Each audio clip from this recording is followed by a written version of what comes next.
আজকে দুপুরে খেয়েছিলাম মাছের ডিম ভাজি, চিংড়ি মাছ দিয়ে পুঁই শাক আর লাউ দিয়ে মসুর ডাল। আসসালামু আলাইকুম বন্ধুরা, আশা করি সবাই ভালো আছো। আমি আলহামদুলিল্লাহ ভালো আছি। প্রথমেই মাছের ডিম দিয়ে ভাতটা ভালো করে মেখে নিয়েছি, সাথে ছিল ছোট ছোট কুচো কুচো চিংড়ি মাছ ও খুবই মজা হয়েছে, খেতে অসাধারণ লেগেছে। তারপরে খেয়েছি চিংড়ি মাছ দিয়ে রান্না করা পুঁই শাক। এটা রান্না করা আমার কাছে খুবই ভালো লেগেছে। আমি চিংড়ি মাছ দিয়ে পুঁই শাকটা বিশেষ করে খেয়ে থাকি। চিংড়ি মাছের সাথে যদি অন্য মাছ দেওয়া হয় তাহলে আমার ভালো লাগে না, কারণ চিংড়ি মাছের সাথে পুঁই শাকটা একটু অন্যরকম টেস্ট। সেটা ছোটো চিংড়ি হোক বা বড় চিংড়ি হোক, যেটাই দেখ না কেন, চিংড়ি মাছ আর পুঁই শাক খাবারটা আমার কাছে অন্যরকম লাগে। ডাল তো আমার বাসায় প্রতিদিনই থাকে, এক এক দিন এক এক রকমভাবে রান্না করা হয়, যে কোনো সময় লাউ দিয়ে, কোনো সময় টমেটো দিয়ে।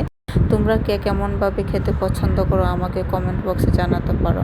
তবে বন্ধুরা, আমার ভিডিও যদি ভালো লাগে তাহলে শেয়ার করে দিও প্লিজ।